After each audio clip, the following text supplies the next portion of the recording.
Welcome everyone. This is Dementia Basics Part 2.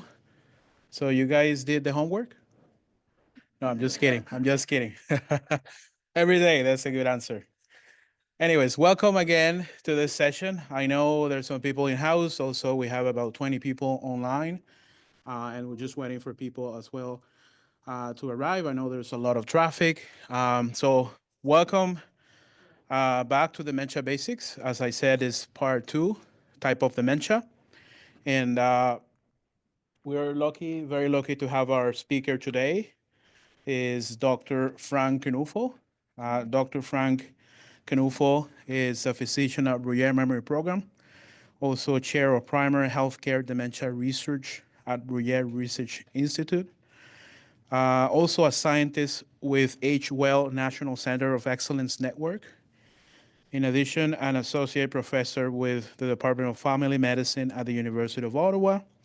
So his clinical expertise is in the assessment, diagnosis, and treatment of cognitive decline and mobility. His current research focuses on the use of technology in caring for older adults, with focus on monitoring and supporting cognitive decline on driving. And without further ado, let's give a round of applause for Dr. Frank Canufo. Welcome, Doctor. You need this for online, eh? Yes. You can advance. Good evening, everyone. Thank you, Herman, for that and generous introduction. And right, let's see if I can make this thing work. Okay. Oh, yes, he doesn't have a beard. He's much younger. Sorry, you got the older model. So yeah, so today we're part 2, as you know, and so were all of you here for part 1? Yes, yes, yes, good. So today we'll be talking about dementia from sort of various angles. And we'll start with sort of trying to define it, classifying it, and then we'll go into different potential causes of this cognitive decline. And then if you make it through to next week, then you'll have the section on research and services and that kind of thing. So because some of you didn't study, I know, I saw some people going, oh, I was supposed to study. So we'll just recap a few things that will come in handy as we talk later on. So again, the shape of the brain, it's not colored like this, but yeah, it would sit in my head like, like this. So we have a frontal lobe, parietal lobe, occipital lobe, and then the temporal lobe sort of behind the ear. And different parts of the brain do different things: hearing, vision, you've got executive functioning, you've got language skills, and then you've got sort of visual spatial capacity and orientation. And just to recap a little bit about what these things are, of course, language is what we're using right now. For me, I'm blowing air your direction, and for some reason, your ears are going on, and you can put it together into sounds and words and sentences and ideas. So that's sort of the language side. Orientation, it's sort of the 2 dimensions are time and place, the important ones, right? What got you here is that you knew on this date at this time, and not at this time in the morning, hopefully, but this time in the evening, and you knew the address, which is on a particular road in a particular city, and et cetera, province, and so on. So that whole organization of time and space is there. Visual spatial ability is really being able to see something and then to be able to do something with it. So if this was on the table, I can look at it and I know how to send my arm over here to pick it up. And then executive functioning is all that stuff that we do to plan something. So I didn't plan particularly well. I have an electric car and I have now 21 kilometers left on my battery, and I live 24 kilometers away. So that's that planning, where you sort of go, okay, what do I need? And yeah, I didn't think about that so much. So, but planning and then adapting, right? So if something doesn't go quite right, then you adapt. So on the way home, I'm going to go quickly charge somewhere. I'm find my way home. So, so it's that adaptation, that kind of thing. And if we take that same right brain, right, and turn it around and then remove my left brain, then we have this view. And so the frontal lobe is now here, the occipital lobe here. But what we've really found is this temporal lobe and this part here, which we call the hippocampus, which is sort of the site of memory, which is something we'll be talking about. Sense of smell is, the nose is here, so that's convenient having the sense of smell there. The brain is made up of billions of neurons, and won't go into too much detail except to say that they're connected. What happens is electricity runs down, but electricity can't cross the gap. And so we release neurotransmitters, and they connect to the next cell. And then by connecting there, they change the charge and then create like an electric charge in the new cell. So we pass electricity through chemicals. And these neurotransmitters, we're going to come back to them a little later. And so in 3 dimensions, then you'd have a cell like this. This is lit up. I mean, they don't actually change color, but it's just for our, for us to sort of imagine. So it lights up, it sends electricity down to this cell. This one then has all these dendrites. And then depending on the combination of charge or no charge, this will light up or not. And then there's a whole sequence of events that happen. And so you can see sort of electricity running through the brain. And depending on if you're lighting up a cell or not lighting up a cell, somehow magically that converts into you being able to understand what I'm saying right now. The most important support system for the brain is the circulation, right? And so this is a picture of a carotid artery, and you see that it branches out and gets finer and finer branches. And at the end of the day, the most important thing is that each neuron, all 50 billion of them, each one is going to get their own little capillary to feed that cell. So you can imagine how many branches and how fine the hairs are going to get to be able to feed each individual neuron. And again, we'll come back to why that's important. So we talked about some of these things. And so unfortunately, as we age, and you talked about this last time, we lose about 50,000 brain cells per day. So while you're listening to me, you'll probably lose another 2,000 to 4,000. So 20 isn't a good, we should have gone 30 to 100, but you can imagine like you can lose 10% of your brain over 70 years. All right, so now let's talk a little bit about dementia. And I'll be honest that I'm starting to drift away from the term dementia a little bit because it comes from mens, which is a Latin word, and mens has to do with mind and thinking. And so when we say demented, it means that we've lost our minds or we've lost our, abilities to think. And although that might have worked 2,000 years ago when they were creating the vocabulary, I'm not a big fan of that kind of a way of talking about it, but that's currently the accepted language, so we'll keep using it. So chronic diseases. When we think about diseases and conditions, we think about 2 things. There's the acute thing. I got my hand caught in the door, bang, I start bleeding, and that should be fixed within a couple of days. And then there's the chronic thing, right? That takes years to develop, and it just sort of creeps along and slowly gets worse, like my hair color.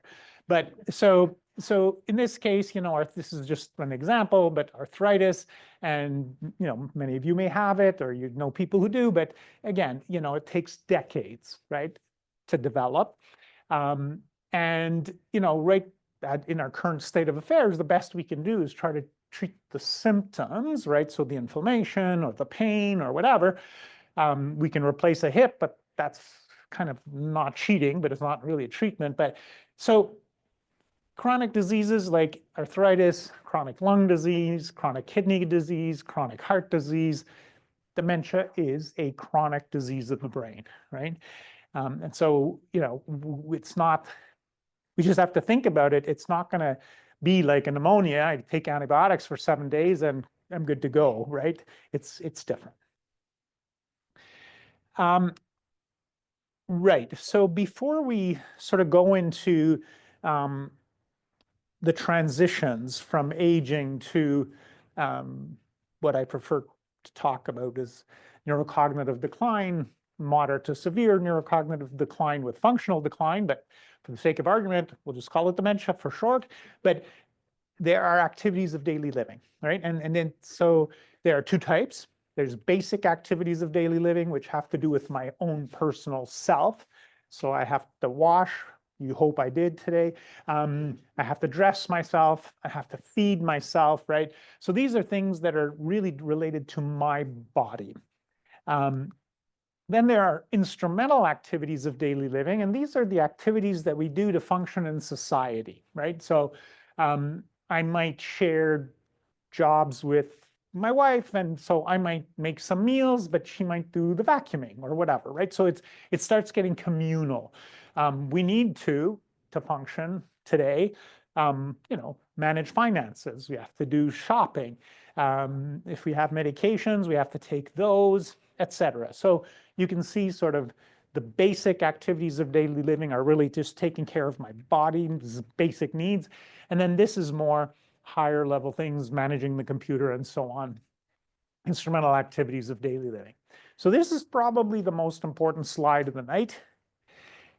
And so it's trying to show that, aging, which we're all doing, and then what we call mild cognitive impairment or mild neurocognitive decline, and then dementia or moderate to severe neurocognitive decline, they're overlapping, right? So the first thing is there is no one day when you transition from aging to mild cognitive impairment, right? There's no 1 week. In fact, there's probably not a month, right? So it is because it's chronic disease that takes decades to develop. There's overlap, and we'll never really, we can't say for sure when you're here, if you're here or if you're here, right? So that's really important. And similar with dementia, there's a lot of gray when you start having some little difficulties and, before you sort of get into the clear case. So what are the dimensions? There's two dimensions. One is simply the things we can measure in your brain function, right? So I do a memory test with you. I name 5 objects. I ask you to repeat them. You remember or you don't, right? And so, there's measurable things like memory, language skills. I show you 15 pictures. How many of them can you name? Executive functioning, do a complex task, whatever. So these are measurable things. And with aging, these do change mildly, but they do change. Now, however, unless we have physical challenges, and I'm ignoring those for the time being, but let's say that physically we're perfect, if we only have normal aging of the brain, I'll still be able to do everything that I can do right now. I might not be as fast, right? I might need to think about it a little longer or whatever, but I can write a check. I wrote a check 10 years ago. I can write a check today, right? Now, mild cognitive impairment, now we have a measurable change. So these guys are still in the range, right? I asked them 5 words. They remember 4 or 5 of those words. Now here, we might only remember 1 or 2 of those words, right? So now this is a measurable decline in memory, but to be classified as mild cognitive impairment or mild neurocognitive decline, we're still okay. So we forget things, but we have ways of sort of making up for it. So I used to just look at the bill, pay it, file it, and not have to worry about it. Now, because sometimes I don't file it right away and I leave it on the table and then I go, gee, did I pay it or not? So now I have a technique. Now when I pay it, I actually write on there paid with a little note of the date, just so that if I pick it up tomorrow, I'll go, oh, okay, good, I paid this yesterday, right? And I don't pay it again. So that's okay, right? We're allowed to have little tricks to function. So I have measurable change, but I'm still doing stuff. Then, of course, dementia or moderate to severe neurocognitive decline, we have measurable changes, usually in multiple domains now. And of course, now I can't manage my finances anymore. I forget sometimes how to zipper a zipper, right? As it gets more and more impaired. So the basic activities of daily living and the instrumental activities, these usually are affected first, right? The more complicated things like managing finances go more quickly. And then at the very end, I have difficulties with shoelaces. So as a rule, as a rule, as bad things happen to my brain, I'm going to slide over this way. Now, certain things like medications, I prescribe you something that's really bad for your brain, you're going to come over here because you're not going to be able to do all the things as before, but you muddle through. And if I take away the medication, the good news is we can get you back on track to normal aging, right? Typically, once we start being impaired in our activities of daily living, then we're sort of heading down the one-way street towards dementia. All right, so what is this thing, dementia? According to the World Health Organization, it's a syndrome, chronic, progressive, caused by a variety of brain illnesses, which we'll talk about later, that affect memory, thinking, behavior, and the ability to perform everyday activities, right? So that was sort of what that last circle was showing. So just to define it a little bit more, a neurodegenerative disease, neuro comes from neuron, like the brain cells, and the degeneration means the cells are getting sick and dying. And so it's progressive, get worse over time. And because it's gradual and we're losing sort of, a few more brain cells than we're supposed to every hour, consciousness is typically not affected, right? If I have an acute brain injury, car crash, bam, hit my head on the steering wheel, I'm unconscious, right? That's a big change suddenly. So, but that's different, a different kind of damage than we're talking about today. And again, just to be very clear, dementia is not a disease. It is the end stage condition of a chronic progressive brain condition, right? And it's really an umbrella term because there's all kinds of things, and there's like way more than these, all kinds of things that can happen to the brain that are going to push us to the right of our three circles, right? So, and eventually can be in dementia. So, and again, we will talk about these in a little bit more detail today. And just for those of you that are statisticians or epidemiology lovers, we do have some numbers for you. They're getting a little dated now, but I mean, we know that 500,000 Canadians live with dementia, at least they did in 2016. 16,000 of those were under the age of 65, right? So and there's a continuum of ages, obviously, but it's real numbers. The number of people diagnosed every year is was 25,000. 1.1 million people are affected directly or indirectly by the disease. So for every one person that has this, there's at least another person that is going to be directly impacted, right? A caregiver, whatever. And the annual costs at that time were 10.4 billion. It's probably substantially more. And we're expecting the numbers to more or less double over 20 years. Okay, so now let's start talking about classification. And so there are many ways to classify dementia. One of them is by what part of the brain is affected, right? But now we're going to go sort of at the cellular level and sort of talk about, the kinds of things that can happen to the brain, and let's classify them sort of at the microscopic level, if you will. So things can happen inside the cell, right? Or things can happen outside of the cell to the brain, okay? So in the cell, we have all those diseases that we've heard about, Lewy body disease, Parkinson's disease, Alzheimer's type, right? So those are inside the cell, bad things are happening, the cells are getting sick, and they're ultimately dying. And the faster they die, the faster the more cognitive decline, logically, we're gonna have. Then there's the things that are the outside the cell. And we talked about the importance of circulation to the brain, right? So obviously, if the circulation to the brain is bad, there's not going to be oxygen going to the brain, and that'll have bad consequences. And the cells will die, but it's not because inside the cell there's some protein thing or whatever that's misaligned. This is because there's just not enough oxygen getting in. Normal pressure hydrocephalus is if the pressure builds up inside the brain, it squishes the neurons and they misfire. They don't perform well. Chronic traumatic encephalopathy, Cassius Clay or Muhammad Ali, right?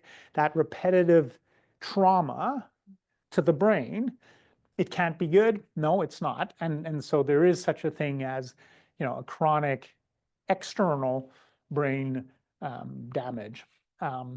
There's metabolic toxins, right? If you chronically give poisons to the brain, such as alcohol, right?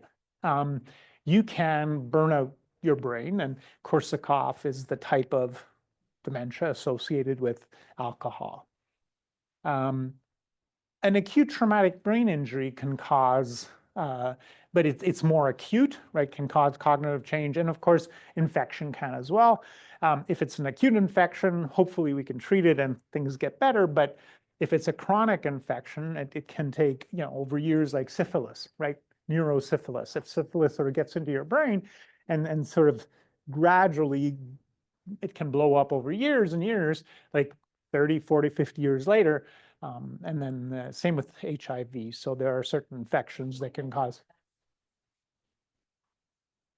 Yeah, so the vascular one is just like I said, this is the circulation where the oxygen goes to the brain. And if you and we'll talk more about that in detail, actually. It is one of the major things we will talk about, but yeah, just, yeah. And this is just to show that if you're older, sort of how the types of dementia you might have might be a little different than if you're younger. So if you're younger, you're more likely to have frontal temporal and alcohol-related Lewy body type. If you're older, you've typically got these two chronic things going on, Alzheimer's type and vascular, and a lot of mixed, right? So the older you get, the more likely you're going to have different things. Just like in your body overall, different things accumulate. The lungs are not as good, the heart's not as good, joints are not as good, right? In the same way, the brain, you accumulate more stuff. Okay, one of the questions we often get is, right, what's the role of genetics in all this? And the good news is there's only one type of dementia, that related to Huntington's disease, which is really sort of 100%, sort of like eye color, right? If you have blue-eyed parents, you have zero chance of getting brown eyes, unless it was the mailman or someone else involved. But as a rule, you have, there's one outcome possible. Huntington's disease is like that, unfortunately, where, you get it at 55, and if your children have the gene, they're going to get it at 55, et cetera. But that's all.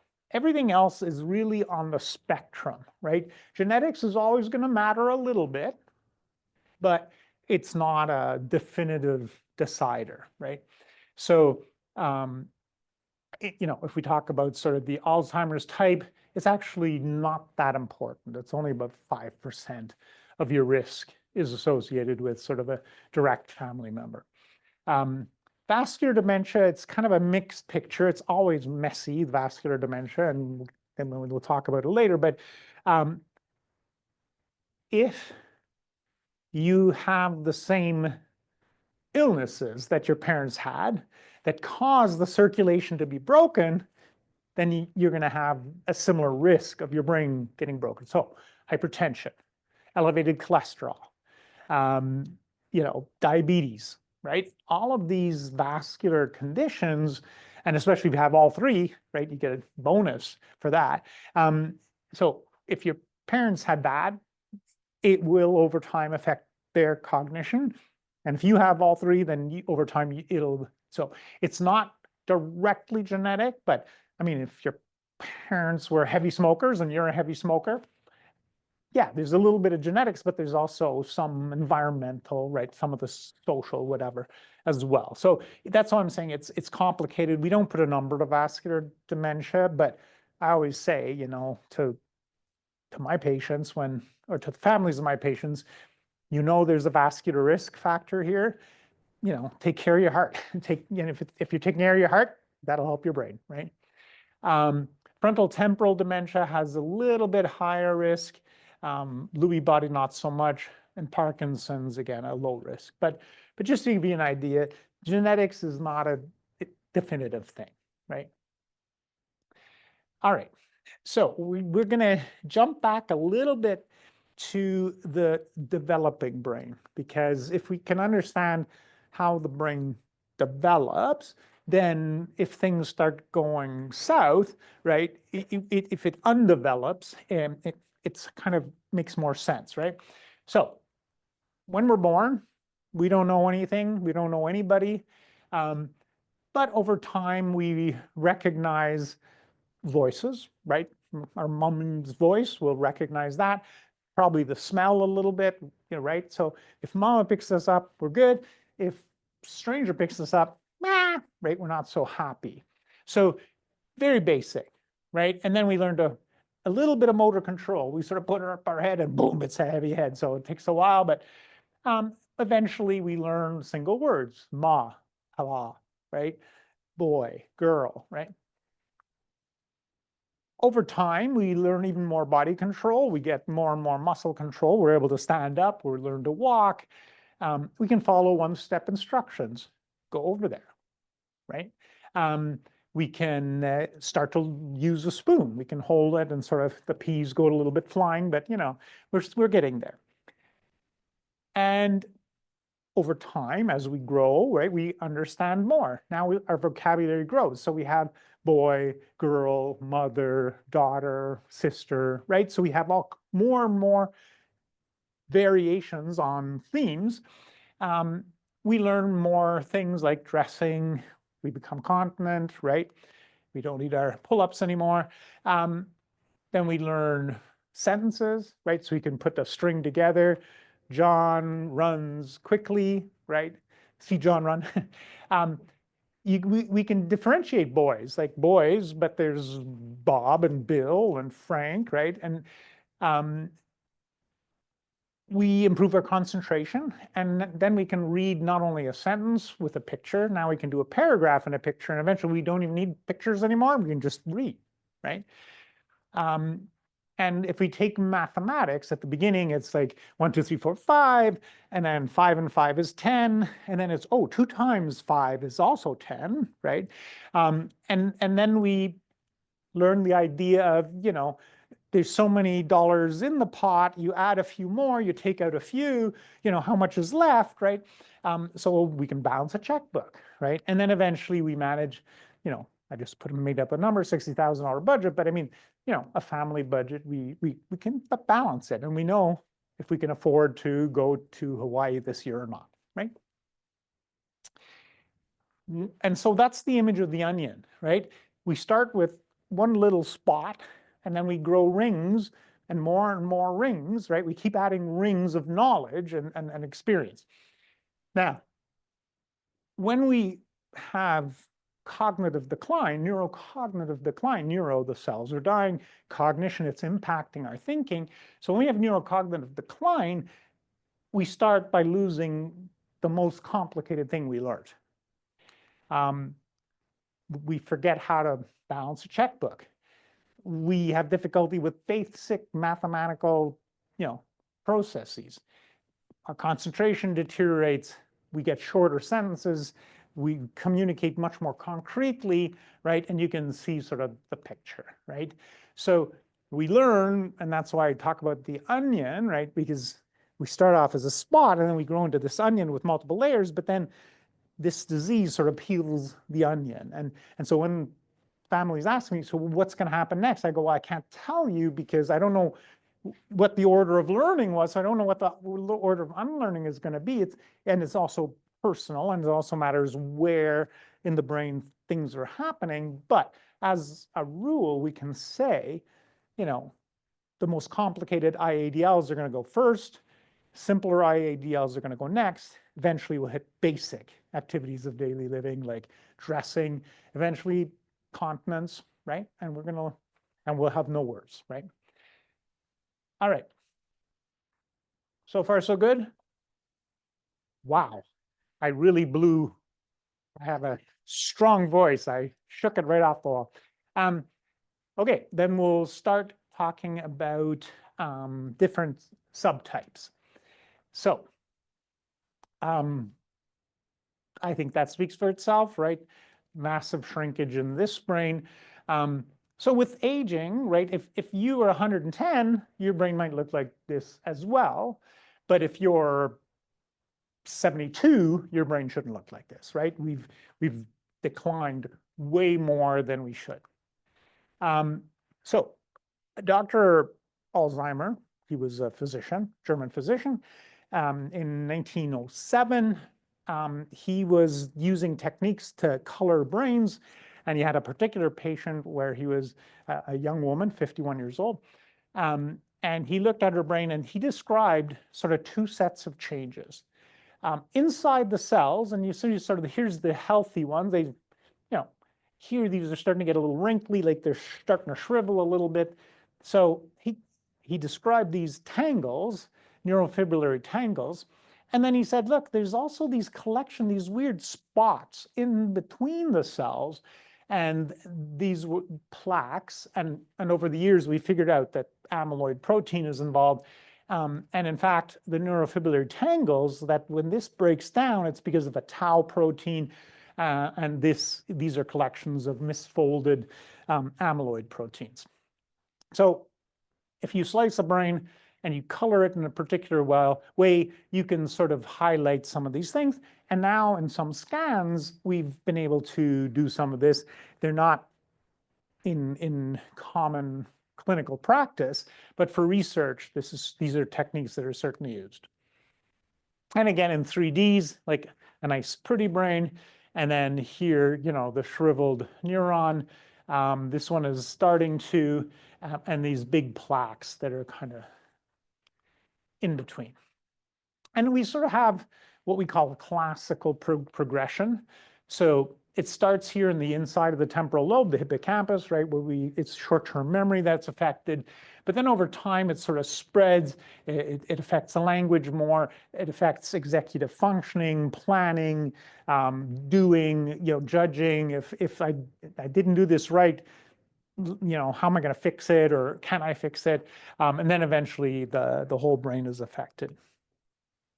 So yeah, memory, planning, language and orientation, and eventually, personal care is affected.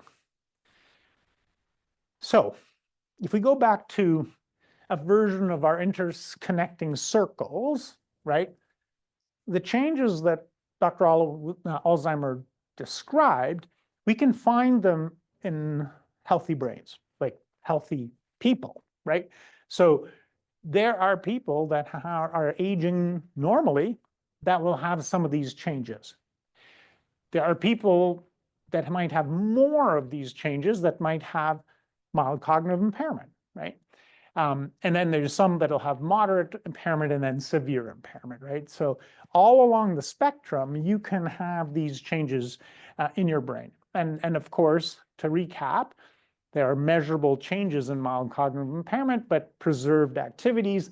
And then eventually things deteriorate and we get more and more dependent on, on others for care. All right. So overall, and you talked about this last time when you talked about the aging brain, right? The things that matter to the brain are education. And education doesn't have to be formal education. It can be education sort of on the job, right? I have, if you, from grade 12, you went and worked for the federal government as a clerk, and then you worked your way up to assistant deputy minister, you've learned a lot along the way, right? So, and so that learning is just as good, on the job learning is just as good as, as learning sort of formal learning. So, but the more you learn, the more your brain gets interconnected, right? The more you have pathways and tricks and shortcuts that your brain can take, so that when brain cells start dying, the more redundancy, let's say, there is, and more different paths you can take, you have a better chance of maintaining the function. So we talked a little bit about genetics. I'm not going to go back there, but there's a little bit of a factor of genetics. And then, of course, the main diseases that affect the oxygen getting to the brain are going to be big factors, right? So if I have really horrible lung disease and I can't get oxygen into my body, that's not going to be good for my brain, right? And similarly, even if I have wonderful lungs and my blood is rich in oxygen, if it's not getting to those 50 billion brain cells because of blockages, clots, or whatever, that's no good either. And then there's conditions like sleep apnea where we don't breathe during the night, and since eight hours is our night, if that's a substantial amount of time to not be getting oxygen to the brain, even though all the machinery is working. Now we stop breathing, right? So sleep apnea is bad, smoking is bad, all these kinds of conditions are bad. All right. And of course, to reduce the impact of aging, right, and to reduce the risk of amplifying anything that might be going on at the cellular level, we want to make sure that we eat well, sleep well. Sleep actually is really important. We think that part of the brain's self-cleaning happens during sleep, and particularly in steady, deep sleep, right? So sleeping an hour, then being up for an hour, then sleeping an hour, then being up for 2, sleeping an hour, not as good as, a good solid 7-8 hours of sleep to clean out the junk. Yeah, obviously the healthier body matters. We've said it enough times. So if you have diabetes, well, there's things we can do about that. So make sure you see someone who can help you. Physical exercise is really important. The more we get blood flowing, like when I exercise my legs, when I'm on the exercise bicycle, my legs are calling for more oxygen. Hey, lungs go, I'm breathing heavier, my heart's pounding more because the legs are going, hey, I need more oxygen. Guess what? My brain's getting more oxygen at the same time, same pipe, right? So the best thing you can do for your brain is physical exercise. After that, once you've oxygenated your brain, then use it, because all that oxygen in the brain and not doing anything with it, like get off the TV already, right? And then social engagement, coming out, talking to people, learning about stuff, right? All right. So let's get back to these guys. So let's say that this person has neurocognitive decline, and we think it's of the Alzheimer's type. These cells are starting to shrivel. Guess what? They're not producing neurotransmitters as much, right? They're shriveling, dying. When they're dead, they're certainly not producing any neurotransmitters, but even before that, they start sort of failing. So what if we could do something here so that this receiving cell thinks these guys are still healthy, right? And so this group of medications called cholinesterase inhibitors, because one of the big transmitters here is acetylcholine, And so what happens is it goes here, it binds here, and then it gets chewed up. So if we can slow down the process of chewing up, maybe even if there's only 2 of them, they last longer, and maybe this cell thinks, oh, this guy's okay, I'm getting a good and clear message here. So there's 3 of these medications, donepezil, rivastigmine, and galantamine.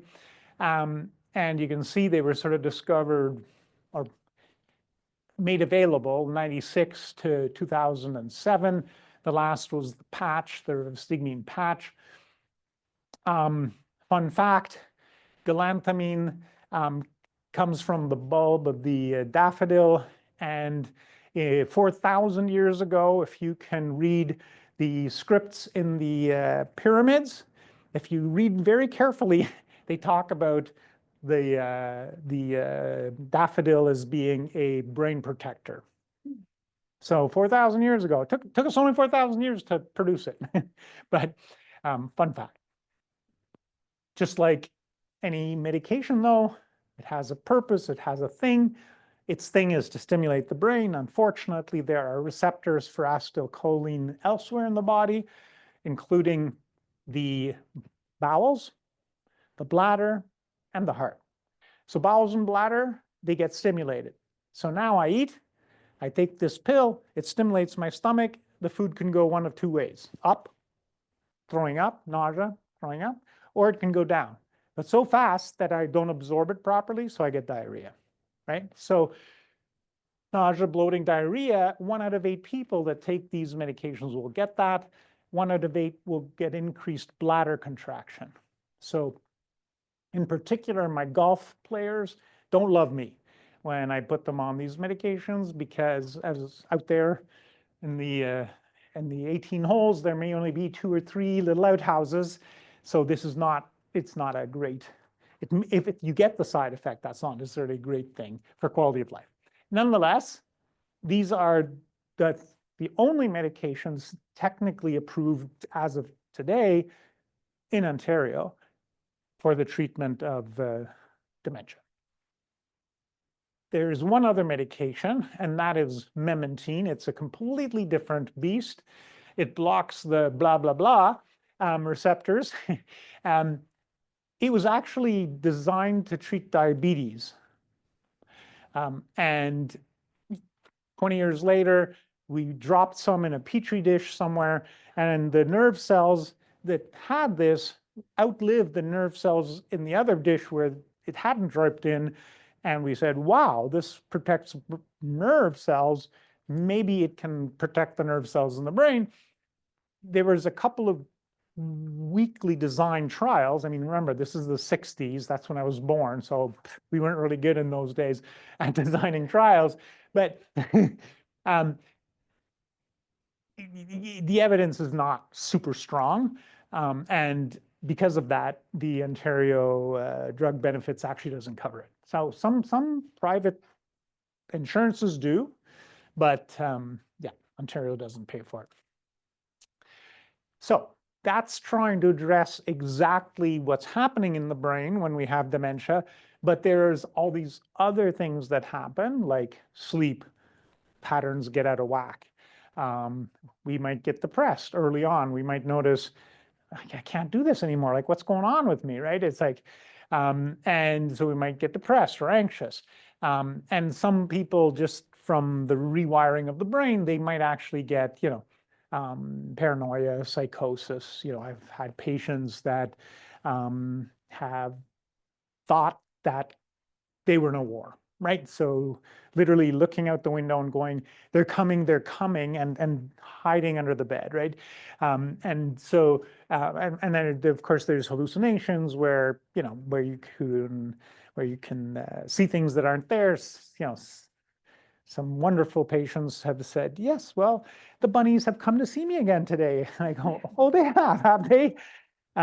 So yeah, so it's, sometimes it's horribly frightening and that very bad because they want to fight versus like a bunny just came to visit, it's not so bad. So we actually have to choose how we manage these things. So for sleep, there's safe medications, there's very unsafe medications, great for sleep, but terrible for your brain. Depression, anxiety, there's ones that are better for our brain as well. And, in the worst cases of agitation, paranoia, psychosis, we do have a couple of possibilities for antipsychotics. But they're the most powerful and they have the highest risk of side effects. But a lot of my patients towards the end of stages, especially ones in homes, are unfortunately require that kind of medication. So we kind of drifted from the Alzheimer's type to sort of do a sidebar on some of the approaches to it. And you'll see that those same approaches will sort of come back, because even though we can sort of try to differentiate what we think the different types of dementia might be, at the end, the toolbox is pretty much the same.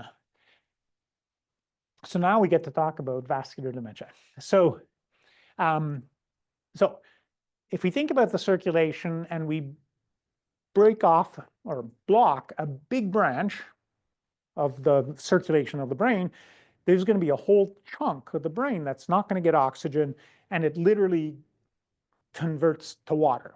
All those cells die and we get water. So when we do a brain scan, you literally see a hole this big, right? That's tens of millions, if not a billion, neurons that have died, right? If you have a hole that big in your brain, right? So obviously, if that kind of thing happens to your brain, that's not good. And depending on where it is, right, that function will be severely impaired. So it could be a motor function. I can't use my right arm anymore.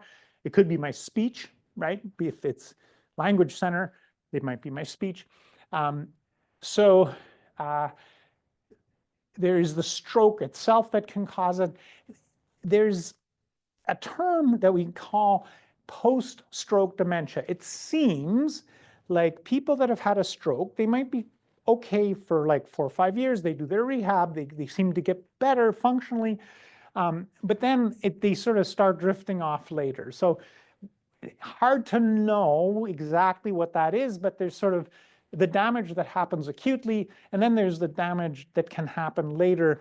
And of course, if you've had a stroke, you're at risk of having more, because, I mean, we can modify the diabetes a little bit, the blood pressure a little bit, we can blood thin you a little bit, but it doesn't necessarily mean that all the underlying issues are resolved. Then there's another class, which we call the subcortical, used to call the subcortical dementias.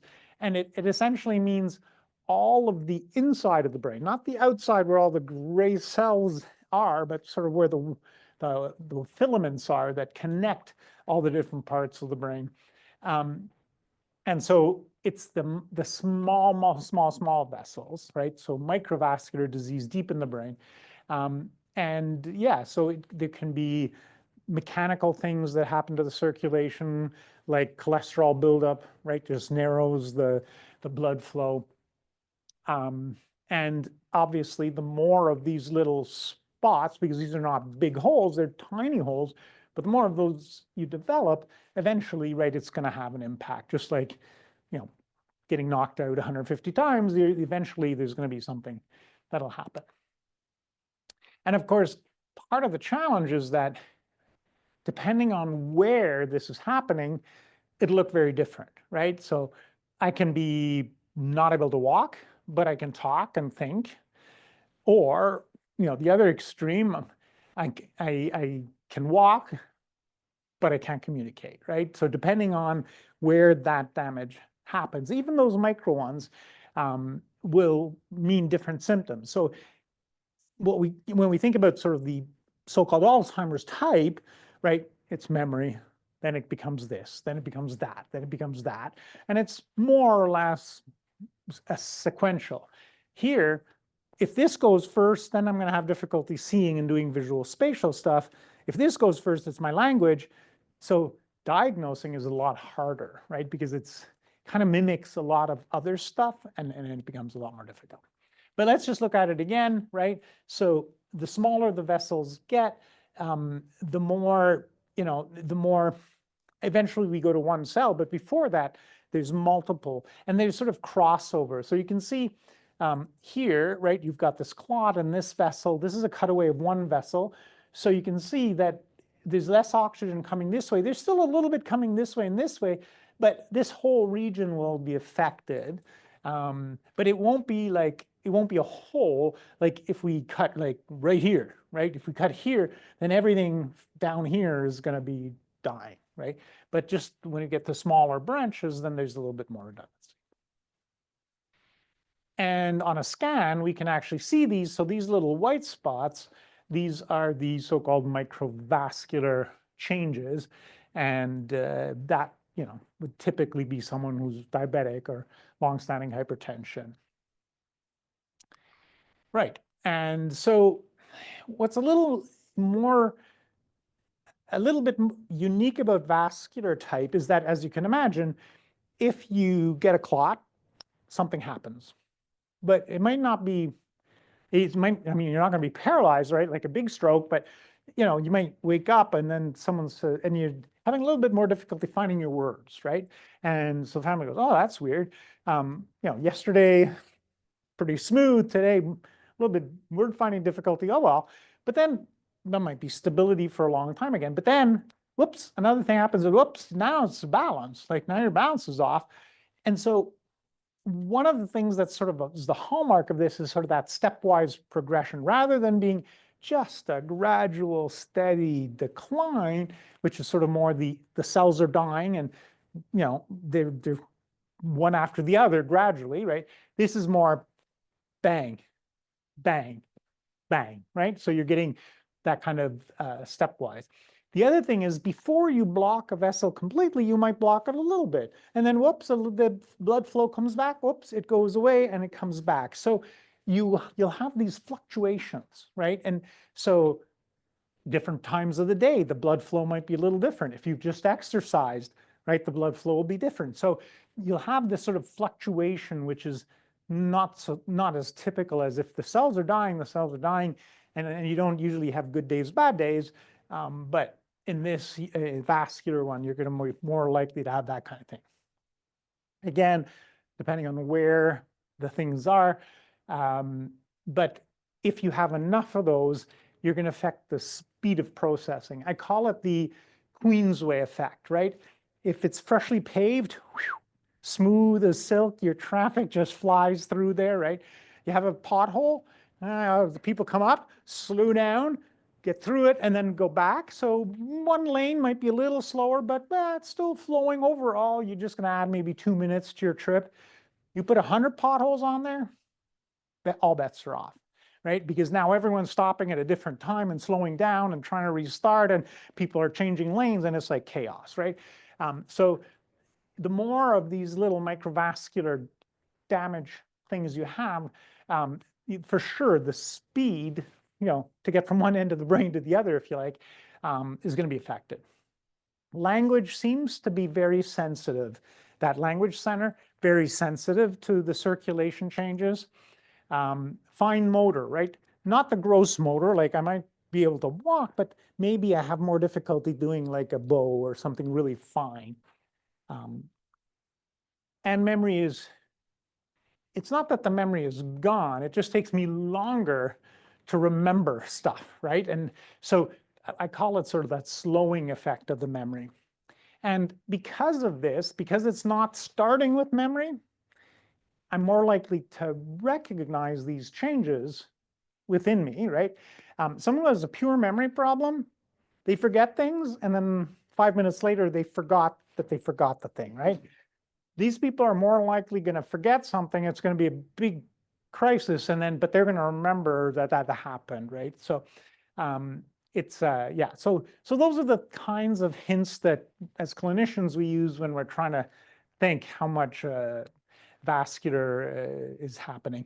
And because you're more aware, you're more likely to get depression. And again, the management is going to be the same, right? Everyone I see, I'm going to tell them physical exercise is the best thing you can do for your brain.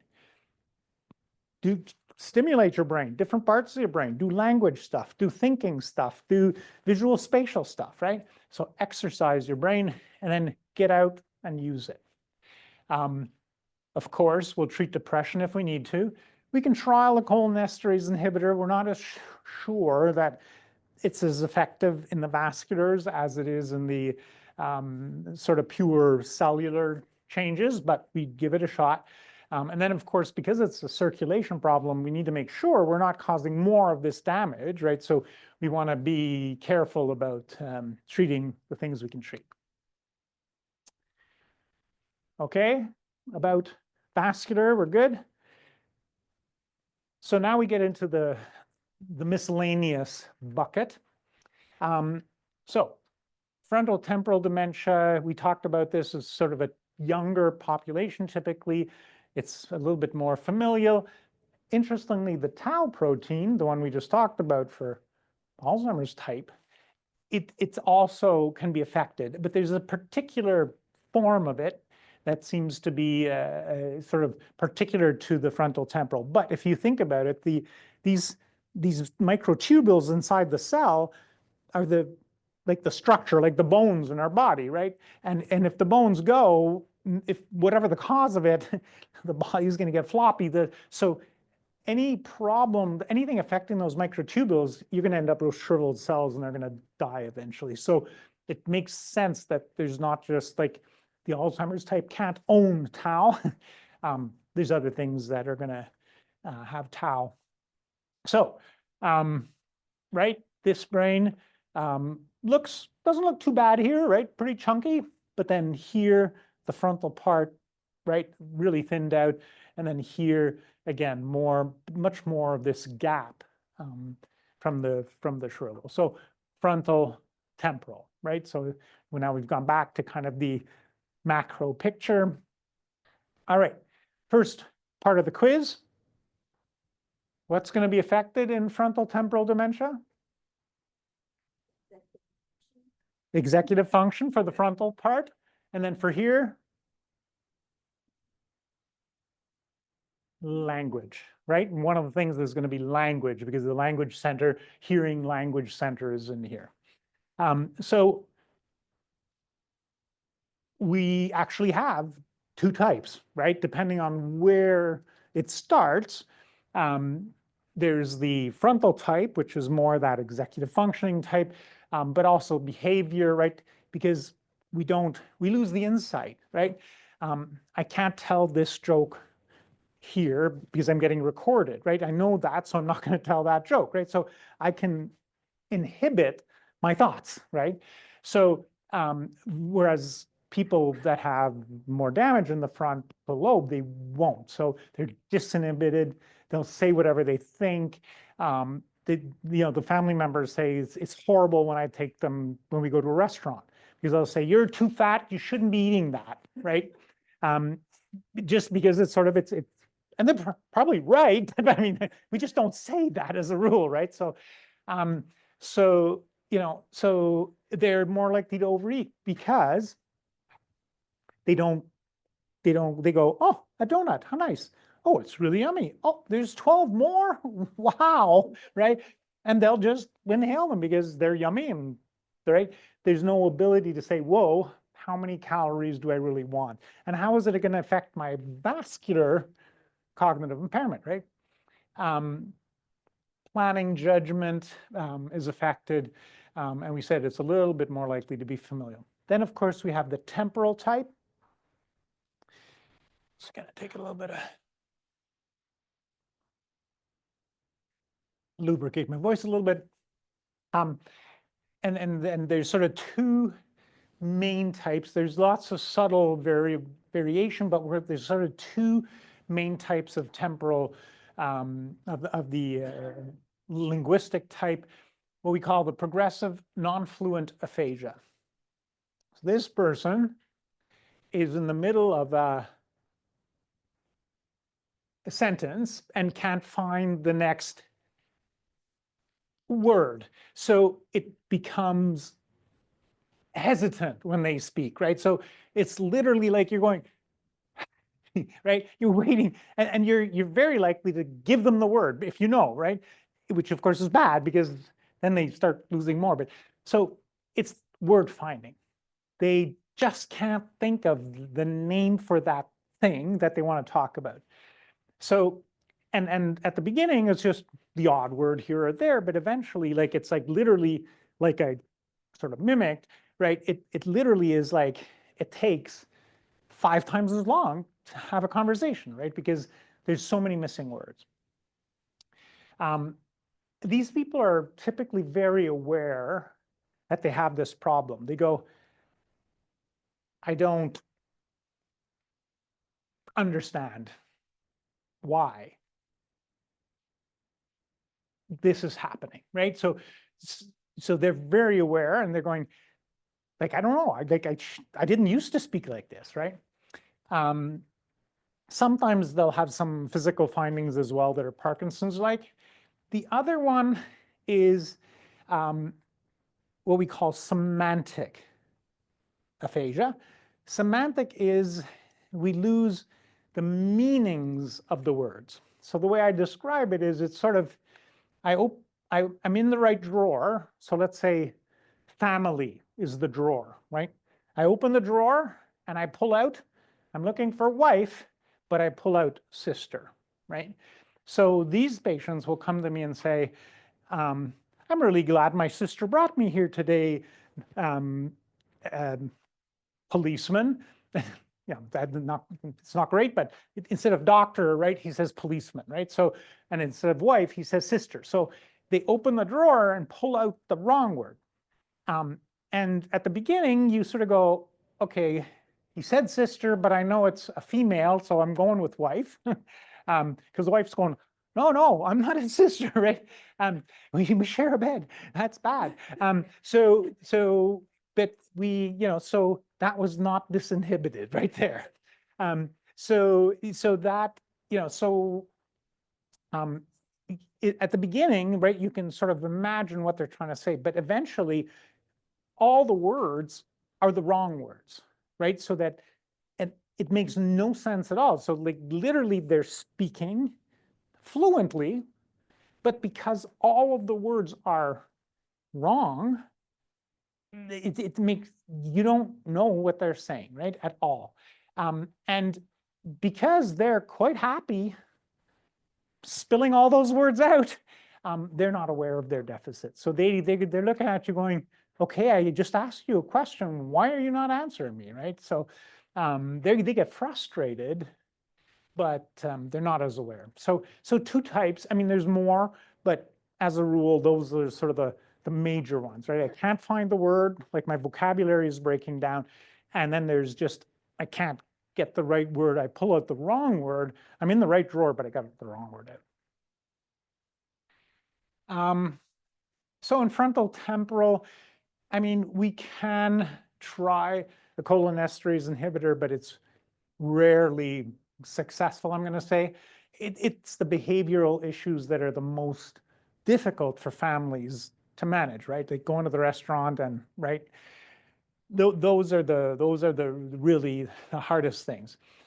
Again, we want to monitor the vascular risk factors, and of course, all the general brain health stuff. But these people typically won't participate in these things because they don't get it, right? I mean, it just doesn't click because you need to have a certain amount of capacity to put things together in a logical way to sort of go, yes, I'm going to exercise. All right. So that was frontal temporal. Lewy body is another big one. So again, Dr. Lewy found that the brains of people that had this, well, and we'll talk about some of those symptoms in a second, but they had these sort of blisters like inside the neuron. And so he described them, and then it became Lewy body disease. And what's really particular about this is it is the fluctuating nature, but the visual hallucinations. So these are my patients that say, that talk about the bunnies that came, or the young children, right? They're living in a retirement home. And yes, this afternoon I had 5 little girls sitting on the bed, and we were chatting, and it was nice. I was wondering, where were their parents? I don't know. It didn't make sense to me where their parents were, but we had a nice visit. And of course, that never happened, right? But so these are organized hallucinations, and it seems that there's something going on sort of in that visual part of the brain that's misfiring. So they've seen little girls before, right? And we all have, and yet like it's stimulated, and just for some reason they appear, right? I've had a patient that was, that described, I looked at the house across the street and I saw children playing on the roof, and I thought, where are those parents, and why are they not getting those kids off the roof, right? And we checked, and ultimately, no, there was no one. That was not the case. But so these are not usually, they're not disturbing in the sense that we need to treat them aggressively. It's annoying for family members because they keep having to say, no, no, no, no, there were no children, but actually that's not the right approach. Just go, okay, and so let's go for a walk, right? Change, because arguing is not going to help. They saw them, you didn't see them. You can repeat that 1,000 times. It's not going to serve any purpose, right? So, but so like I try to say, look, this is part of the condition. Just as long as there's no crisis, there's they're not causing them anxiety or disturbing them in some way, let's just leave that, because if we add more chemicals to the brain, we may not be doing the best thing, because they're more likely to develop Parkinsonism. And if we give an antipsychotic to make the hallucinations go away, we worsen that. REM sleep disorder is classic, which means that at night, you and I, when healthy, when we dream, we're paralyzed, right? We still breathe and the heart goes, but I mean, physically we're paralyzed, because if we dream that, that we're fighting someone, and then we can hurt our spouse, right, or partner. So that's not a good thing. So we've sorted that out, and we now have selected out those people that dream that don't beat anyone up. They get chosen to make more children. So we've selected that out. But when this can come back, so that thing where at night we act out our dreams, that's very often a precursor. So they'll say, 10 years ago, he'd have these dreams, and I'd go, uh-oh, I better go to the other bed because I didn't know if I was going to get hit or not. But otherwise they were fine. But so sometimes this is like a little precursor of, this might be coming later on.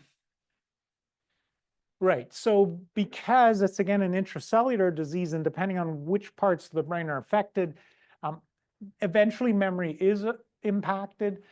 It does have these physical symptoms that are Parkinson's-like. So these people will, at the beginning, will be diagnosed with Alzheimer's, because everyone's diagnosed with Alzheimer's.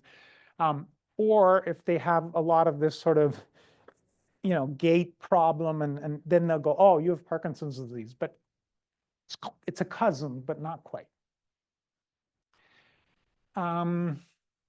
So the Lewy body, for some reason, they seem to be a little bit more responsive to rivastigmine. The beauty about rivastigmine, too, is that we have a very broad range of dosing, like, 6-fold. We can increase the dose. So we can incrementally go up and back down. And so anyways, the REM sleep disorder, it is treatable. It's the one time I use benzodiazepines, which I never use, but it is one time when I'll consider it. Parkinson, if they're really having difficulty moving, right, it's for quality of life. We do want them to move, so we can treat them for that. As I said, for these people, we want to avoid antipsychotics if at all possible. And then we do our usual brain health stuff.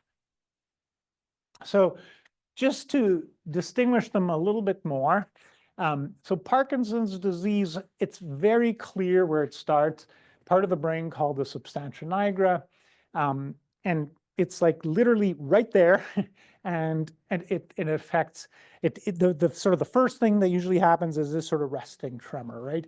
And it's not when we're reaching for something, that's an intention tremor. It's literally, I'm just watching TV and then my hand will start doing this. So over time, we'll get these changes in posture. So gradually, I'll bend over more, and there's this freezing thing, right? Which is like, okay, I'm standing, and now I want to walk, and I'm going, okay, walk, come on, come on, come on, and then I sort of get the legs going. It's sort of, and especially in transitions, this will happen. Like, so if we had a transition from sort of a floor, sort of hardwood floor to, let's say, a carpet, right? That transition would cause freezing. Even though I'm moving, when I get there, I'm going to go, whoa, and it'll take me a long time to get through that, over that transition. So rigidity, the tremor, reduced arm swing, speech will be affected, right? It'll slow down just like the physical movements slow down. And it progresses, it comes from the basal ganglia, and it sort of progresses throughout the brain in a model similar to what we described in Alzheimer's, so that the pattern is a little bit more predictable in how it develops. And so, over half of people with Parkinson's disease, if they don't die from something else, will get some form of dementia, by the time, a lot of the brain is affected. Okay, so Lewy body and Parkinson's, they are cousins, right? So we can have, excuse me, some of those physical symptoms, but with the Lewy body, we'll have a little bit more memory loss and a little bit more visual hallucination and sleep issues, whereas the Parkinson's are going to have more executive functioning, that kind of reasoning, and they're more likely to have speech problems and mood issues as well. And of course, for Parkinson's cognitive impairment, the first thing they will always have the physical things first. So they'll have been through a whole bunch of treatments for their Parkinson's disease by the time we get them, if they come to us. We can consider a cholinesterase inhibitor. It's mixed, but it can help. We want to avoid the antipsychotics in people with Parkinson's because it's a balance. If you take someone who has hallucinations and you give them antipsychotic, you cause Parkinson's disease. Then if you treat the Parkinson's disease, you increase the hallucinations. So it's kind of a really delicate balance.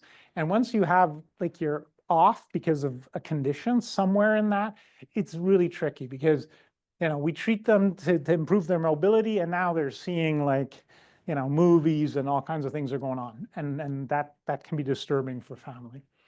And of course, we do all the other stuff, manage the physical stuff, the cognitive stuff. Finally, there's a group of conditions that we put into a big pot that we just call the Parkinson's plus. So they have features of Parkinson's as well. So again, they might have rigidity, they might have posture issues, they might not walk as well.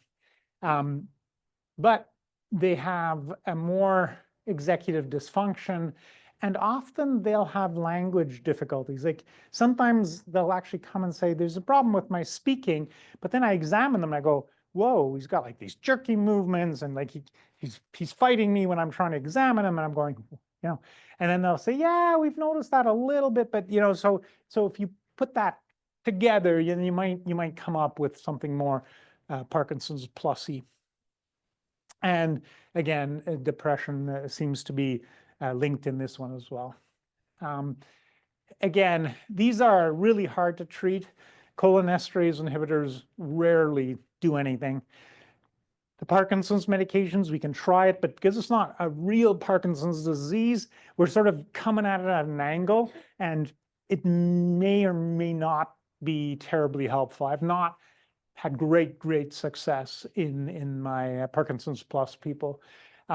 Mood, of course, we can treat, and then we do the usual things. And we have to be careful with hallucinations, that kind of thing, because we're in that delicate balance again.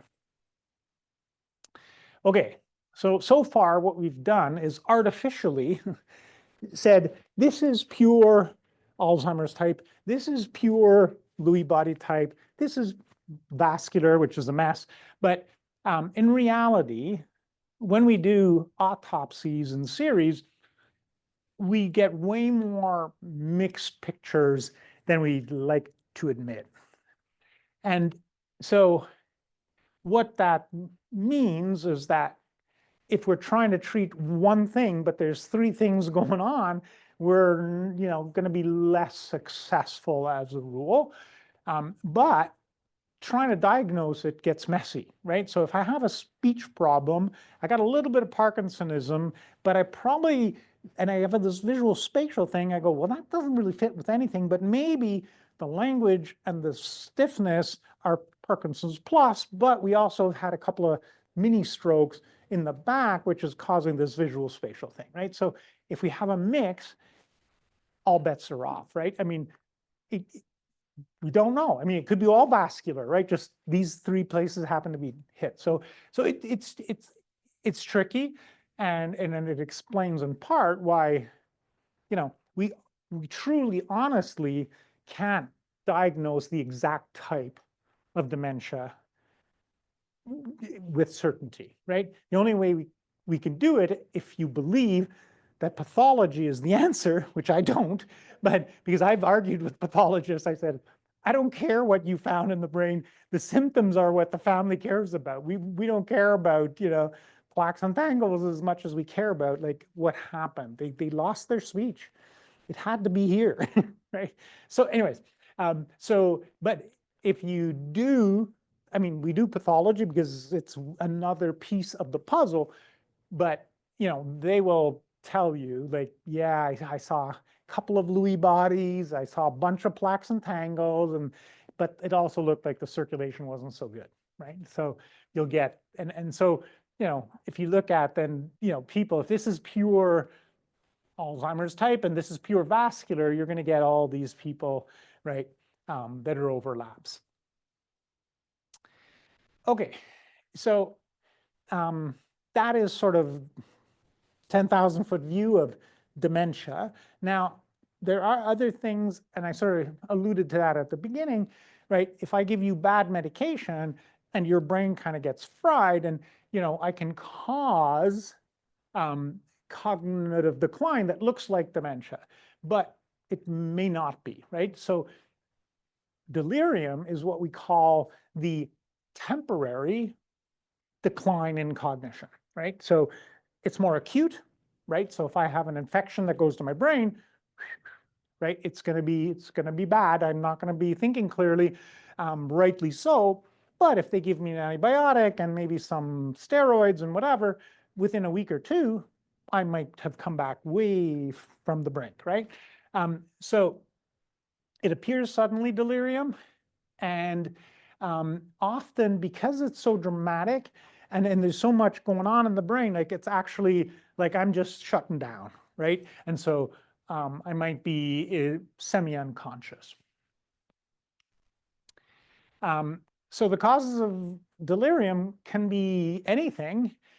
Acute, which includes a lot of the stuff that we said. With chronic exposure, we can cause dementia, but with acute, we can cause delirium. So if we drink enough, we can go into a small coma, and that'll be a delirium, right? And hopefully, it rarely does that happen in isolation. There's usually been some drinking along the way. So, but right, alcohol and infection, medication, dehydration can happen very quickly, right?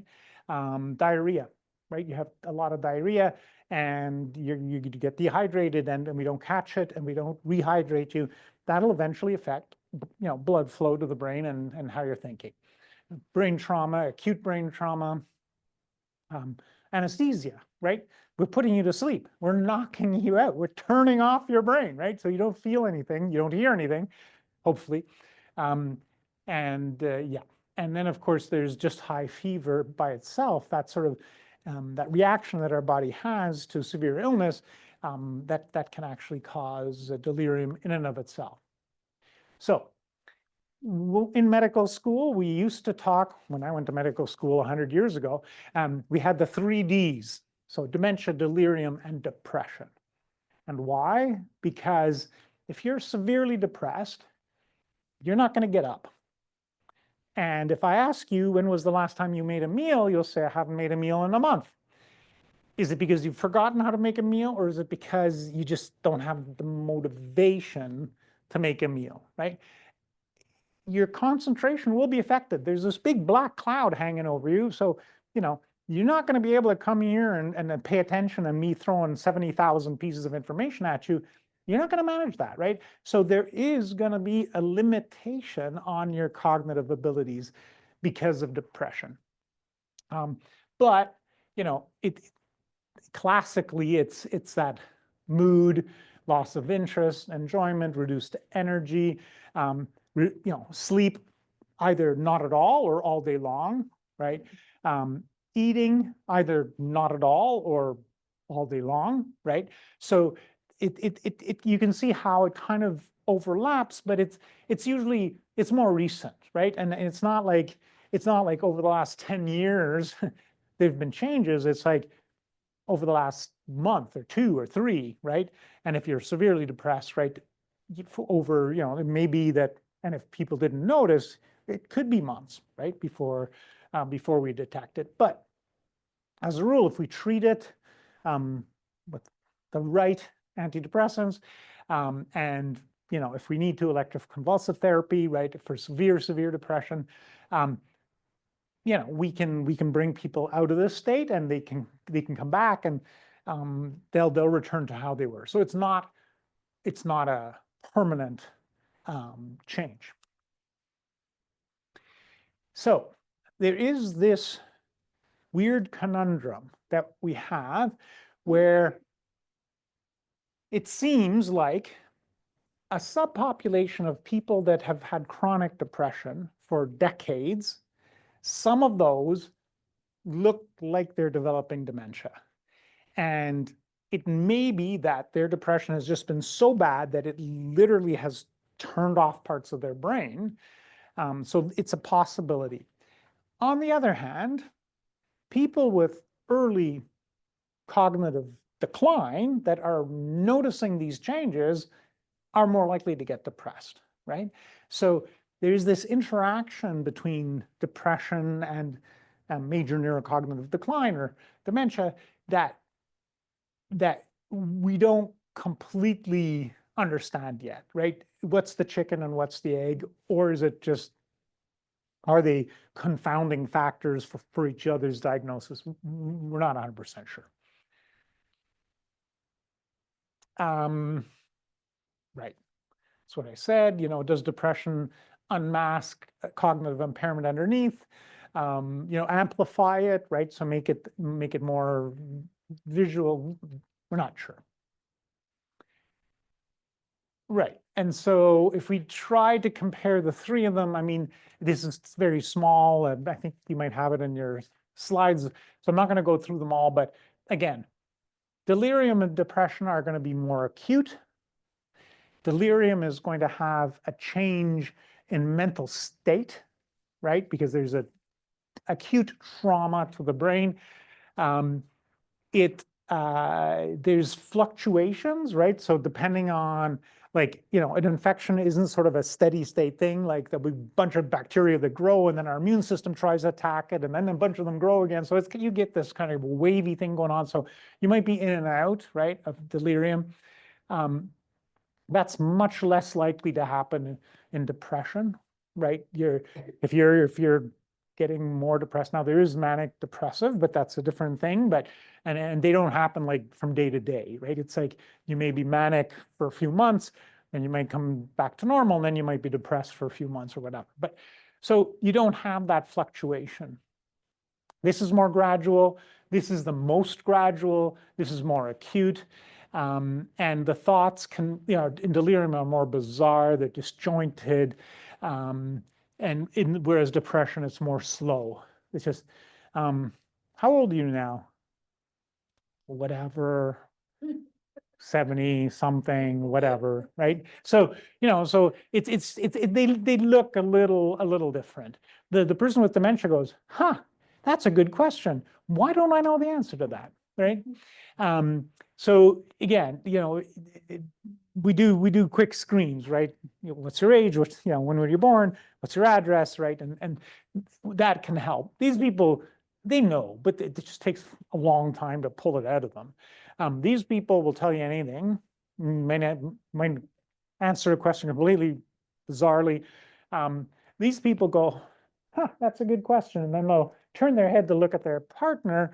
You're looking for the answer, right? Because they'll say, what, how old am I? Right? That's sort of that turning head kind of thing. But yeah, so I think that's that. So just before we get into this, just to recap, when all of us are aging, all of our brains are aging, and it's sort of at a certain rate. If bad things are happening to our brain, we can make it steeper, right? We can make that decline steeper. We can make it acute with a delirium, or we can make it, more steep with accumulation of chemicals or, proteins that are misfolded or inclusion bodies in the nucleus or whatever the thing is. Obviously, the more brain cells get sick, the less good our thinking is going to be. We spend most of our lives, like, let's say up to maybe 55-ish, learning stuff, putting stuff together, making connections. Once those brain cells start going, we're going to start unlearning stuff. And it's the acuteness, the slope of that, which decides, right, how what we call it. Early changes might be maybe some mild cognitive decline, mild cognitive impairment right now. And maybe we stay like that for a while if we've just had a few vascular events. And so we've lost a little bit of function, but as long as we don't have more, we're okay, right? So that can take a while. Or it's more progressive and it's declining more quickly. I go from MCI to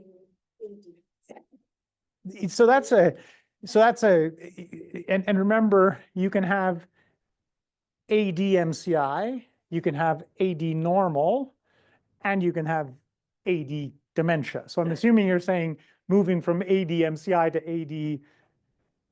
AD. So that's the problem, right? Depending on what the cause is. But what we say is that every time you move to the right, you're increasing your risk of moving further to the right, right?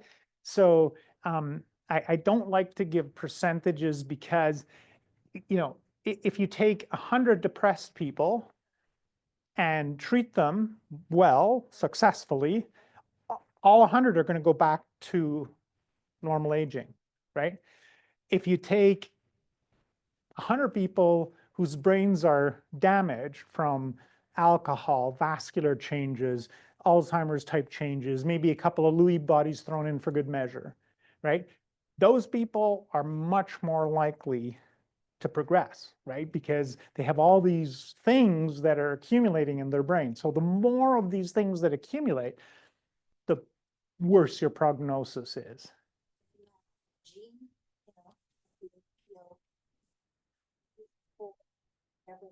Yeah, so they're ApoE subgroups. Again, those are risk factors, but they're not like eye color, right? So there's a lot of people with ApoE4 that are driving cars, right?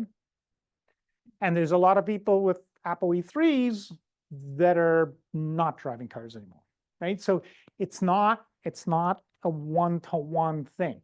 Yes, there seems to be an increased risk, but yeah, it's not linear. It's not linear. Spinal fluid puncture, you have the amyloid B, and you put all that together. If you have ApoE, tau, and amyloid, then there's a sign that there's things are happening in your brain, right? But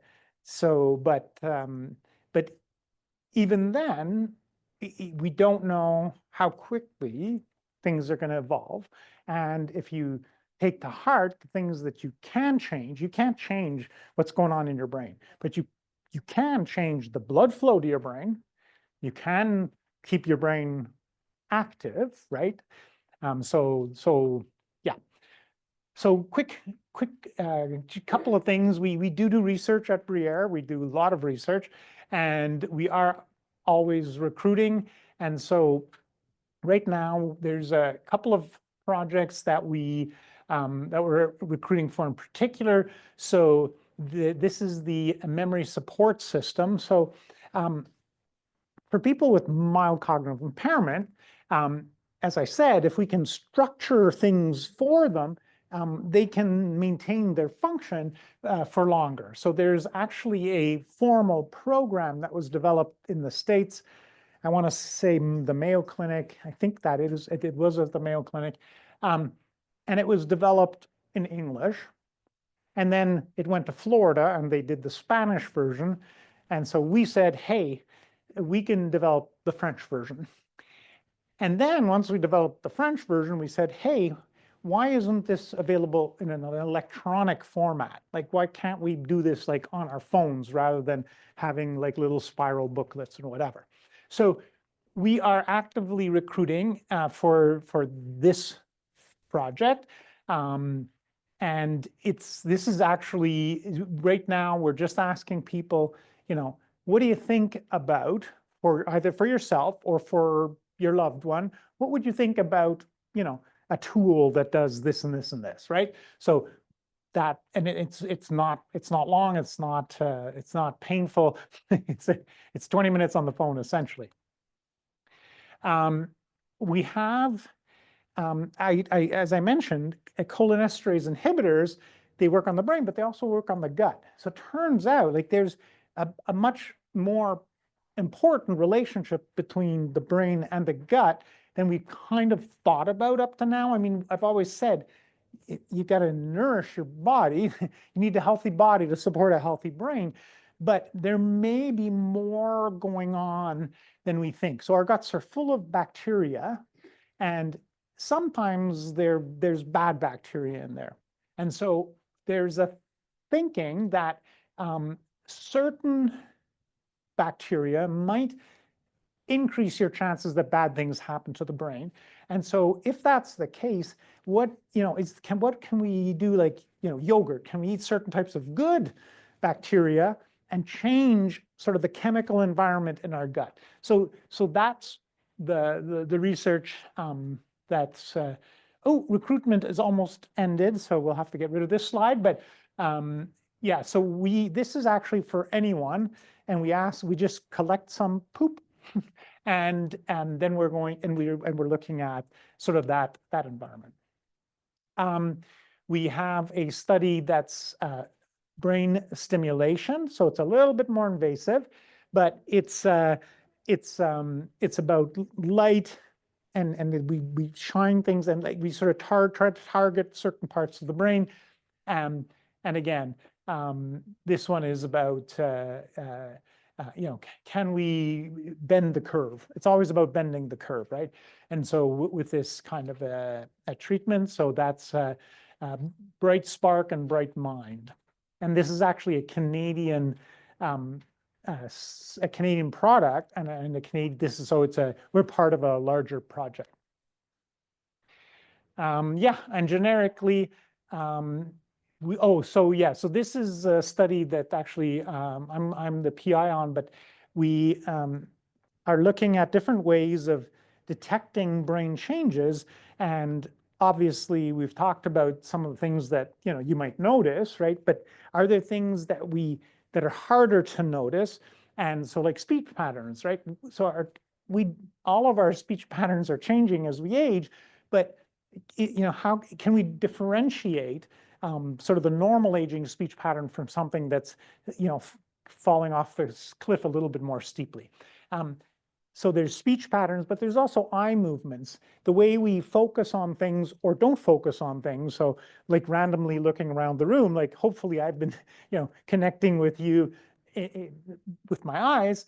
And so we've seen that these things are signs of changing brain. So we're combining them into one.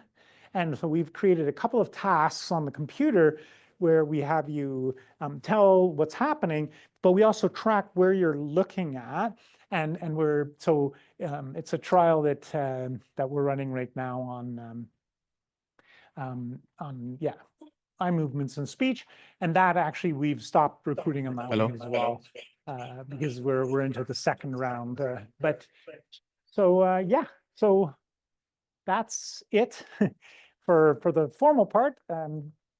Did you have any other questions? Right. Thank you, Dr. Frank. So if anyone has any question, I'll pass the microphone over. So you guys have any question here?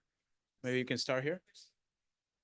I'm just looking at some of the research that you're talking about. There's you speak about mild cognitive impairment. So what is the value on the MoCA or MMSE for mild? So it's the more important thing is are your activities of daily living affected or not, right? And remember, if we look at those circles at the beginning, the problem with MoCA scores are that, or any test, is that it's relative to your own history, right?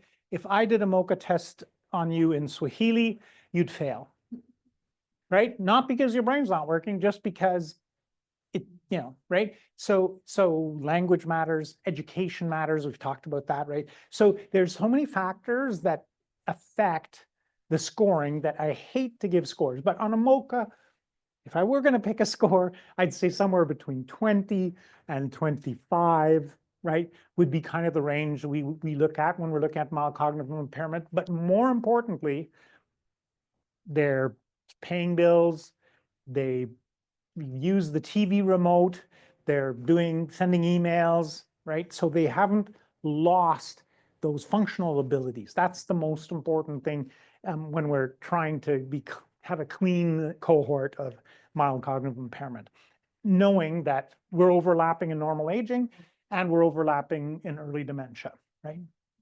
Okay, there's a question here. Pass it to.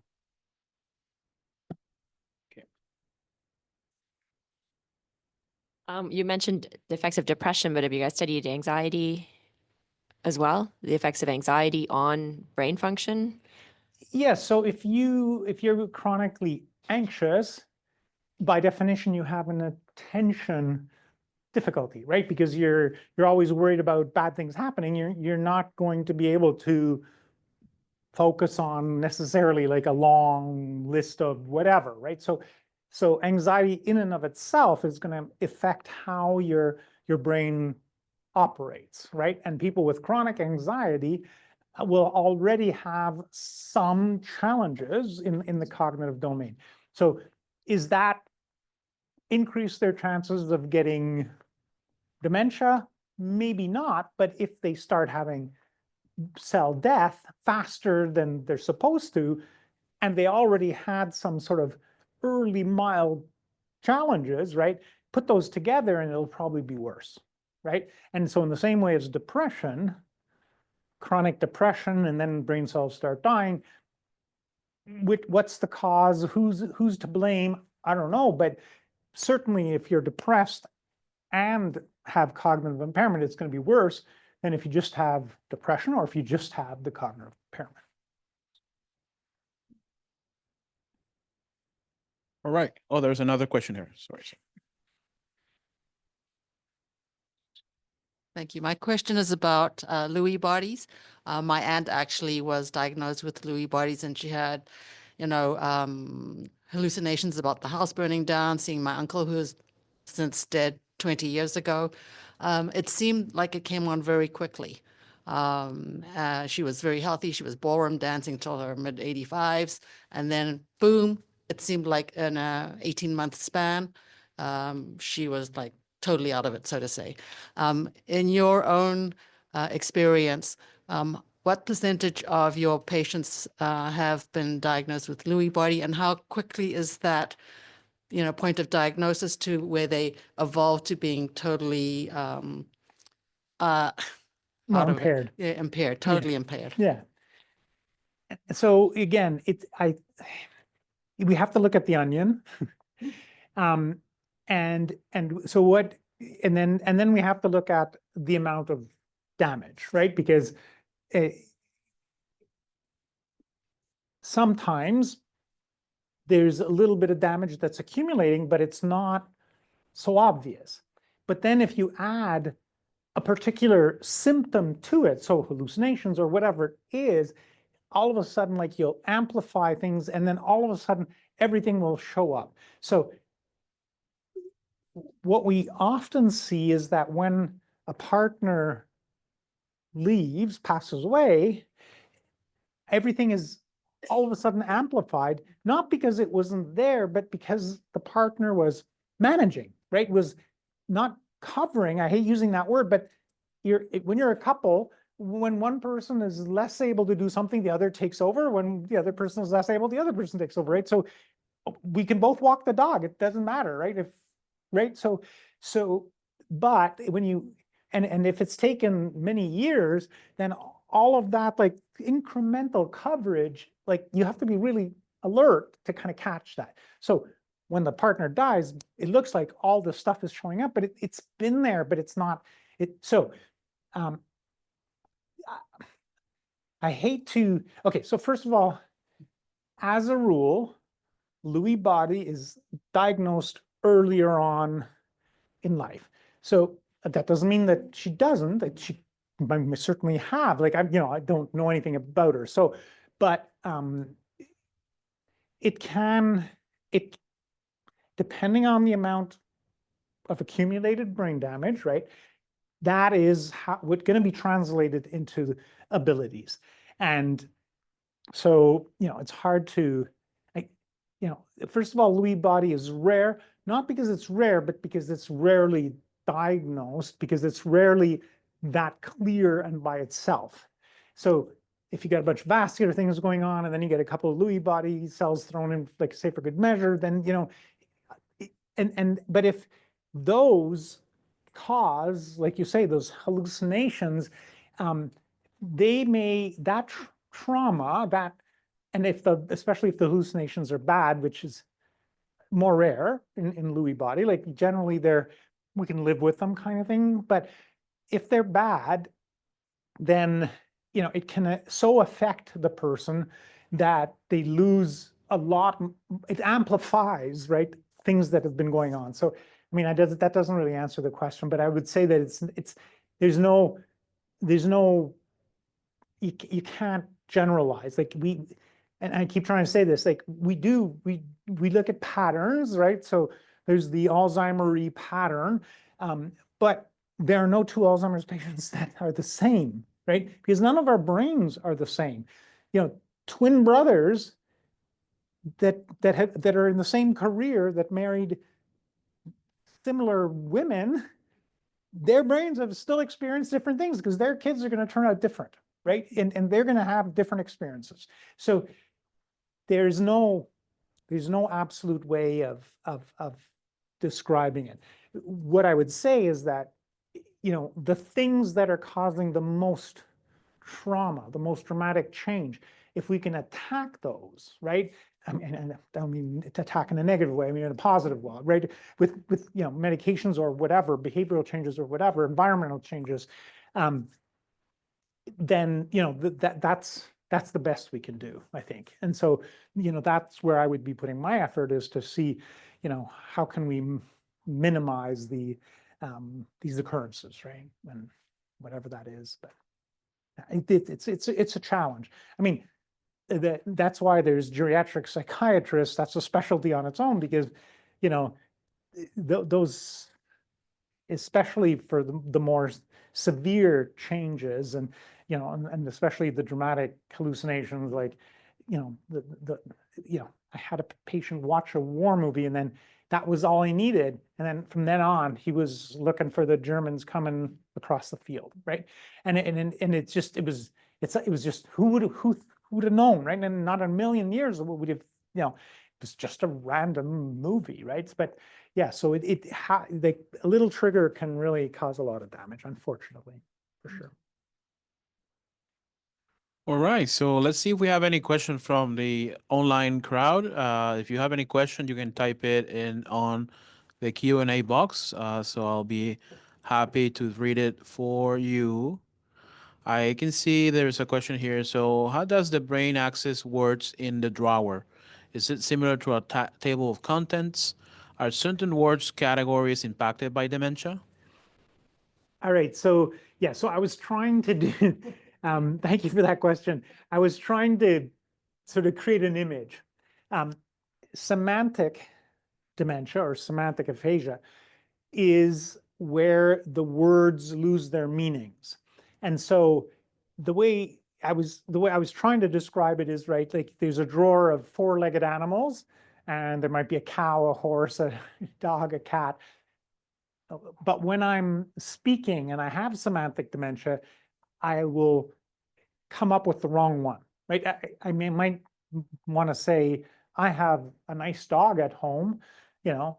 I might say I have a nice cat at home, because cats are also four-legged animals. They also have fur. People have them at home, but it's not the right term. So the semantic part of it is not that I can't find it, but I get the wrong one out, right? And so it makes it challenging, as I said. Like at the beginning, you know, if someone says, this is my sister, I go, yeah, it's your wife. I know what you're trying to say, right? And because, right? And you know, and if they say, I took the airplane down the street, and okay, the car or the bus or the taxi, I'm okay, right? Transport is, I know what you're trying to say, right? So at the beginning, we can interpret what they're trying to say.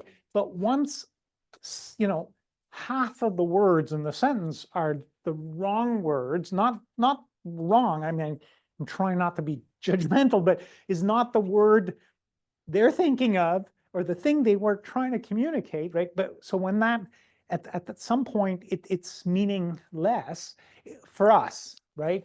Because all the wrong words have been strung together, and I don't know what that means anymore. So like literally when I see patients every 6 months, I can see that evolution. And then towards the end, they're talking, and then I look to the spouse, and they shrug their shoulders and I shrug my shoulders, and we go, okay, so how are you doing today, right? And you know, I try to redirect or try some other questions. So yeah, so I don't want to get stuck on the drawer, but think of it more as the meanings of the words are going away.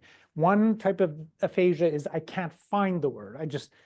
I forget what you call this thing. And so we'll use a lot of thing, right? The thing, and I did it, and I used the thing, right? Versus, you know, I took the banana off the chair, right? So it might have the right shape. It might be a piece of furniture, but right. So yeah, I hope that helps answer that question. All right. So we have also another question here. So considering we have billions of brain cells, it is plausible to continue recruiting unused cells to replace neurons that die? Yeah, that's a great question. So the number of brain cells that we have goes down from the age of 29.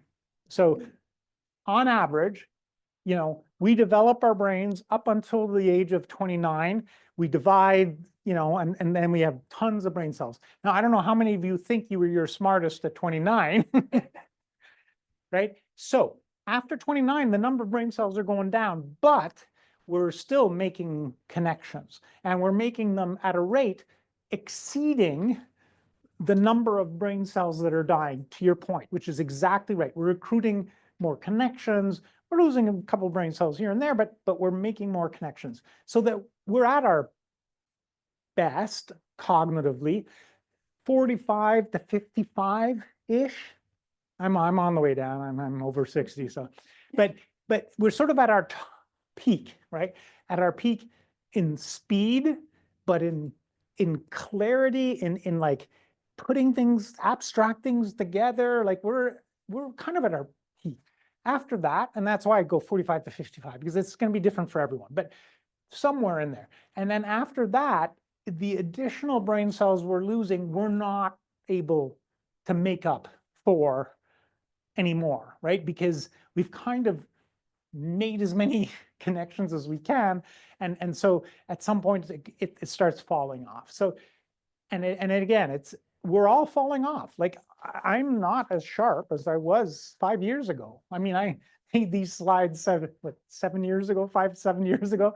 And I go, now I changed them today if I had to do them again, but no, I'm slower, right? It takes me longer to put things together, and and sometimes I don't come up with the right word, or sometimes there's 5 things I want to talk about and I remember the first 4 real good. And then I'm going, damn, what was that 5th thing I wanted to say, right? So yeah, so there is, after 55-ish, there is going to be cognitive decline for everyone. Bell curve, right? Remember the bell curve, like there are exceptions on both extremes, but let's just say as a rule. And what matters is the rate of decline from there on in. And the steeper that decline, the bigger the changes are going to be, and the more dramatic they're going to be for people around, right, watching us change. Because and I actually did this. I looked at several hundred of my patients and I mapped their memory scores, right?